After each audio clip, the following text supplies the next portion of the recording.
ಮಾಡ್ತಾ ಇದ್ದೀವಿ. ಇವತ್ತು ನೇಮಕಾತಿ ಪ್ರಾರಂಭ ಮಾಡಬೇಕು, ಮತ್ತೆ ವಯೋಮಿತಿ ಹೆಚ್ಚಿಸಬೇಕು, ಮತ್ತೆ ಸರ್ಕಾರ ನೇಮಕಾತಿ ಮಾಡಬೇಕಂದ್ರೆ ಪ್ರತಿಯೊಂದು ನೋಟಿಫಿಕೇಶನ್ ಅಲ್ಲೂ ಏನೋ ಒಂದು ಫೀಸ್, ಅಪ್ಲಿಕೇಶನ್ ಫೀಸು 500-750 ರೂಪಾಯಿ ಇದೆ, ಅದನ್ನ ಕಡಿತ ಮಾಡಬೇಕು. ಯಾಕೆಂದ್ರೆ UPC ಮಾದರಿ ತರ ಬರೀ 100 ರೂಪೀಸ್ ಫೀಸ್ ಇಡಬೇಕು.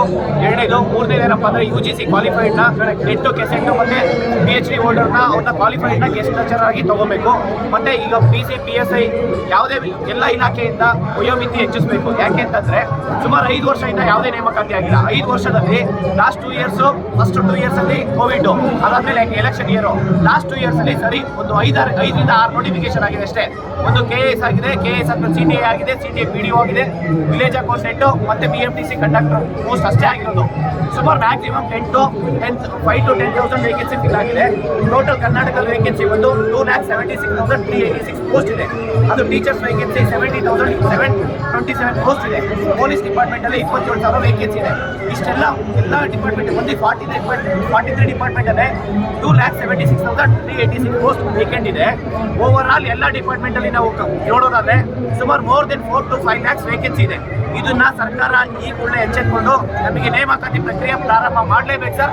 ಅದು ಒಳ ಮೀಸಲಾತಿ ಒಳಗೊಂಡಂತೆ ನಮಗೆ ಪ್ರಕ್ರಿಯೆ ಮಾಡಿ ತೊಂದರೆ ಇಲ್ಲ. ಯಾಕೆಂದ್ರೆ 1 ವರ್ಷದಿಂದ ಯಾವುದೇ ನೋಟಿಫಿಕೇಶನ್ ಆಗ್ತಾ ಇಲ್ಲ. ಈ ಕೂಡಲೇ ನೇಮಕಾತಿ ಪ್ರಾರಂಭ ಮಾಡಬೇಕು. ಅದಕ್ಕೋಸ್ಕರ ನಾವು ಶಾಂತಿಯುತವಾಗಿ ಒಂದು ಪ್ರತಿಭಟನೆ ಮಾಡ್ತೀವಿ. ಸರ್ಕಾರ ನಮ್ಮ ಮನವಿಗೆ ಎಚ್ಚೆತ್ಕೊಂಡು ಈ ಕೂಡಲೇ ನೇಮಕಾತಿ ಪ್ರಕ್ರಿಯೆ ಸ್ಟಾರ್ಟ್ ಮಾಡಬೇಕು. ನಾವು ಇದು ನೋಡ್ಬೋದು, ಇವರು ಹತ್ತರಿಂದ ಬರೆದಿರೋಂಥದ್ದು ನೇಮಕಾತಿ ತಿಥಿಯಾಗಿದೆ, ವಯೋಮಿತಿ ಜನಿಸಿ ಮತ್ತೆ ನೇಮಕಾತಿ ಪ್ರಾರಂಭಿಸಿ ಅಂತ ಇಷ್ಟು ನೀಟಾಗಿ ಬರೆದಿದ್ದೀವಿ. ಒಂದ್ಸತಿ ಅದನ್ನು ತೋರಿಸಿನ ಇಷ್ಟು ನೋಡಿ ಸರ್, ಇಷ್ಟೆಲ್ಲ ಅನ್ಯಾಯ ಆಗಿದೆ. ಆಲ್ಮೋಸ್ಟ್ 2 ತಿಂಗಳಾಯಿತು. ಮಾನ್ಯ AICC ಮಲ್ಲಿಕಾರ್ಜುನ್ ಖರ್ಗೆ ಸರ್ ಏನಂತ ಹೇಳಿದ್ರೆ ನೇಮಕಾತಿ 17% ಮೀಸಲಾತಿಯಿಂದ 83% ಅನ್ಯಾಯ ಆಗಬೇಡ, ಎಲ್ಲರಿಗೂ ನೇಮಕಾತಿ ಪ್ರಕ್ರಿಯೆ ಸ್ಟಾರ್ಟ್ ಮಾಡಿ ಒಳ ಮೀಸಲಾತಿ ಒಳಗೊಂಡಂತೆ ಅಂತಲೇ ಹೇಳಿದ್ದಾರೆ. ಅವ್ರು ಹೇಳಿ 2 ತಿಂಗಳಾಗಿದೆ. ಅವ್ರ ಮಾತಿಗೂ ಗೌರವ ಕೊಟ್ಟು ಕರ್ನಾಟಕ ಸರ್ಕಾರ ನೇಮಕಾತಿ ಪ್ರಕ್ರಿಯೆ ಸ್ಟಾರ್ಟ್ ಮಾಡಿಲ್ಲ ಅಂತಂದರೆ ಎಷ್ಟೋ ಜನ ಆಸ್ಪಿರೆಂಟ್ಸ್ ಇವತ್ತು ಸೂಸೈಡ್ ಅಟೆಂಪ್ಟ್ ಆಗಿದೆ. ಮೊನ್ನೆ ರೀಸೆಂಟಾಗಿ ಯಾವುದೇ ನೋಟಿಫಿಕೇಶನ್ ಆಗಿಲ್ಲ ಅಂತೇಳಿ ನಿಮಗೆ ಗೊತ್ತಿರಬೇಕು. ಕರಿಗೌಡ ಗಂಗಾಧರ್ ಅಂತ ಹೇಳ್ಬಿಟ್ಟು ಧಾರವಾಡದಲ್ಲಿ ಅಂದರೆ ಹಾರ್ಟ್ ಅಟ್ಯಾಕ್ ಆಗಿದೆ. ಬಿಕಾಸ್ ಯಾಕೆಂದರೆ ನೇಮಕಾತಿ ಯಾವುದೇ ನೋಟಿಫಿಕೇಶನ್ ಇಲ್ಲ.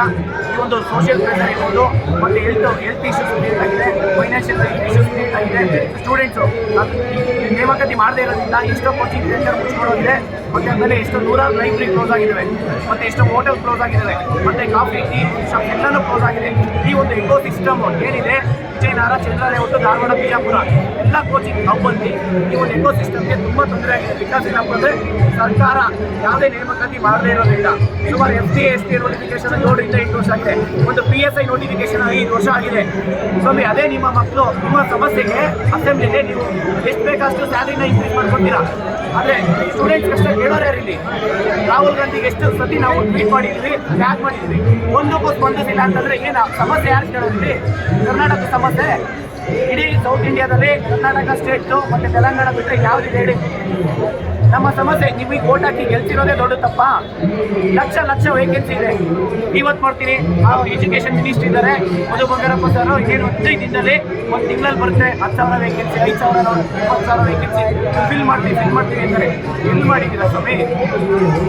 ಎಲ್ಲಿ ಮಾಡಿದ್ರೆ ಹೇಳಿ? ಹುಡುಗರು ಕಷ್ಟ ಇವತ್ತು ಬೀದಿಗೆ ಬರೋ ಅಂಥ ಪರಿಸ್ಥಿತಿ ಬಂದಿದೆ.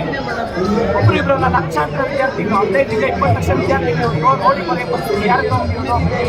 ಇದು ಹಿಂಗೆ ಕಂಟಿನ್ಯೂ ಆದರೆ ಬಾಂಗ್ಲಾದೇಶ, ಇನ್ನೊಂದು ಶ್ರೀಲಂಕಾ ಈ ಥರ ಆಗೋದಕ್ಕೆ ಮುಂಚೆನೇ ಎಚ್ಚೆತ್ಕೊಂಡು ನಾವೇ ಶಾಂತಿಯುತ ಪ್ರತಿಭಟನೆ ಮಾಡ್ತೀವಿ. ಈಗ ನಮ್ಮ ಮನವಿಗೆ ಸ್ಪಂದಿಸಿ ನೇಮಕಾತಿ ಪ್ರಕ್ರಿಯೆ ಮಾಡಬೇಕು ಅಂತ ನಾನು ಮನವಿ ಮಾಡ್ತೀನಿ. ಪ್ರಮುಖವಾದ ಬೇಡಿಕೆ ಏನಂತಂದರೆ ನೇಮಕಾತಿ ಪ್ರಕ್ರಿಯೆ ಪ್ರಾರಂಭ ಮಾಡಬೇಕು. ಪ್ರಮುಖವಾದ ಏನೋ ಬೇಡಿಕೆ ಅಂದರೆ ನೇಮಕಾತಿ ಈ ಕೂಡಲೇ ಪ್ರಾರಂಭ ಮಾಡಬೇಕು ಸರ್, ಈ ಕೂಡಲೇ ಪ್ರಾರಂಭ ಮಾಡಬೇಕು. ಯಾಕೆಂತಂದರೆ ಮತ್ತೆ ವಯೋಮಿತಿ ಹೆಚ್ಚಿಸಬೇಕು. 5 ವರ್ಷದಿಂದ ಯಾವುದೇ ನೋಟಿಫಿಕೇಶನ್ ಆಗಿಲ್ಲ. ನಾವು ಕೇಳೋದೇನಪ್ಪ ಅಂದರೆ ರಾಜ್ಯ ಸರ್ಕಾರಕ್ಕೆ ಪ್ರತಿ ವರ್ಷ ಪ್ರತಿ ಡಿಪಾರ್ಟ್ಮೆಂಟಲ್ಲೂ ಕರ್ನಾಟಕ ಸ್ಟಾಫ್ ಸೆಲೆಕ್ಷನ್ ಕಮಿಷನ್ ಅಂತ ಮಾಡಿ ಎಲ್ಲ ಗ್ರೂಪ್ಸಿಗೆ ಒಂದೇ ಸಿಲೆಬಸ್ ಇದೆ, ಒಂದೇ ಎಕ್ಸಾಮ್ಸ್, ಇಷ್ಟು 1000 ನೋಟಿಫಿಕೇಶನ್ ಮಾಡಿ ಈವೆಂಟ್ ಆಫ್ ಕ್ಯಾಲೆಂಡರ್ ಮೇಂಟೈನ್ ಮಾಡಿ. ಒಂದು ಟೈಮ್ ಟೇಬಲ್ ಇರಬೇಕಲ್ವಾ? ಯಾವುದೇ ಟೈಮ್ ಟೇಬಲ್ ಇಲ್ದಿರೋ ಹೆಂಗೆ ಎಕ್ಸಾಮ್ ಬರೆಯೋಕ್ಕಾಗುತ್ತೆ? ಏನು ಒಂದೊಂದು ಎಕ್ಸಾಮ್ ಮಾಡ್ತಾರೆ. ಈ KPSC 3 ವರ್ಷ 5 ವರ್ಷ ತೊಗೊತಾರೆ ಸ್ವಾಮಿ. ಏನು ಇವ್ರು ಅಪ್ಪಂತ ಇದು? ಅಲ್ಲಿರೋ ನಮ್ಮ ಮೆಂಬರ್ಸ್ 16 ಜನ ಮೆಂಬರ್ಸು. ಅವ್ರಿಗೆ ಬೇಕಾದವ್ರಿಗೆ ಹುದ್ದೆಗಳು ಮಾಡ್ಕೊತಾರೆ, ಅವ್ರಿಗೆ ಬೇಕಾಗಿದ್ದವ್ರಿಗೆ ಕ್ವಶನ್ ಪೇಪರ್ ಕೊಡ್ತಾರೆ, ಕೀ ಆನ್ಸರ್ ಕೊಡ್ತಾರೆ. ಮೊದಲೇ ಒಂದೊಂದು ಕ್ವಶನ್ಸ್ಗೆ 50 ರೂಪಾಯಿ ಪೇ ಮಾಡಬೇಕು. ಅಬ್ಜೆಕ್ಷನ್ಗೆ ಫೀಸ್ ಪೇ ಮಾಡ್ತೀವಿ 500 ರೂಪಾಯಿ 750 ರೂಪಾಯಿ. ಒಂದು ಅಪ್ಲಿಕೇಶನ್ ಹಾಕ್ಬೇಕಂದ್ರೆ 5 ವೇಕೆನ್ಸಿ ಬಿಡ್ತಾರೆ. KA ದಲ್ಲಿ 400 ಕೋಟಿ ರಿಸರ್ವ್ ಫಂಡ್ ಮಾಡ್ಕೊಂಡಿದ್ದಾರೆ KA ದಲ್ಲಿ, because of in the name of application fees. The name of application fees ಅಂತ ಸ್ಟೂಡೆಂಟ್ಸ್ ಹತ್ರ ಕೊಳ್ಳೆ ಹೊಡಿತಾ ಇದ್ದಾರೆ ಇವತ್ತು. ಕೋಟಿ ಲಕ್ಷ ಅಲ್ಲ, ಕೋಟಿ ಕೊಳ್ಳೆ ಹೊಡಿತಾ ಇದ್ದಾರೆ ಸ್ವಾಮಿ ಇವತ್ತು. ಇದನ್ನೆಲ್ಲ ಖಂಡಿಸಿ ನಾವು ಇವತ್ತು ಪ್ರತಿಭಟನೆ ಮಾಡ್ತೀವಿ. ಇದಕ್ಕೆಲ್ಲ ನ್ಯಾಯ ಕೊಡಲೇಬೇಕಂತ ನಾನು ಮಾನ್ಯ ಮುಖ್ಯಮಂತ್ರಿಯಾದ ಸಿದ್ದರಾಮಯ್ಯ ಸರ್ಗೆ ನಾನು ಮನವಿ ಮಾಡ್ಕೊಳ್ತೀನಿ ಸರ್. ಇಲ್ಲಪ್ಪ ಅಂತಂದ್ರೆ ವಿಧಾನಸೌಧ ಮುತ್ತಿಗೆ ಹಾಕ್ತೀವಿ ಸರ್ ನಾವು.